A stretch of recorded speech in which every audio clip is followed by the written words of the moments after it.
Hello friends, ఈరోజు మనం పన్నీర్ పులావ్ కుక్కర్లో ఎలా తయారు చేయాలో చూద్దాం. మొదటగా పన్నీర్లో ఉప్పు కారం వేసేసి మ్యారినేట్ చేయండి. మ్యారినేట్ చేసే పన్నీర్ని డీప్ ఫ్రై చేసి పక్కన పెట్టుకోండి. ఇప్పుడు ఒక కుక్కర్ తీసుకొని అందులో 1 టీ స్పూన్ నెయ్యి, 1 టీ స్పూన్ ఆయిల్ వేసేసి ఓల్ మసాలా ఇంగ్రీడియంట్స్ వేయండి. అలాగే పచ్చిమిర్చి, క్యారెట్ వేసి ఫ్రై చేయండి.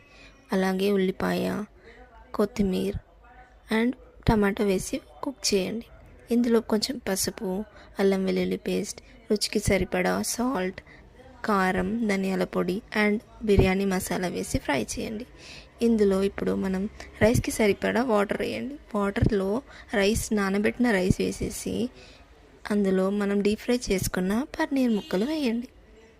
ఇప్పుడు కుక్కర్ మూత పెట్టేసి ఒక 2 విజిల్స్ వచ్చే వరకు ఉంచండి. అంతే, tasty paneer pulao ready. Please subscribe.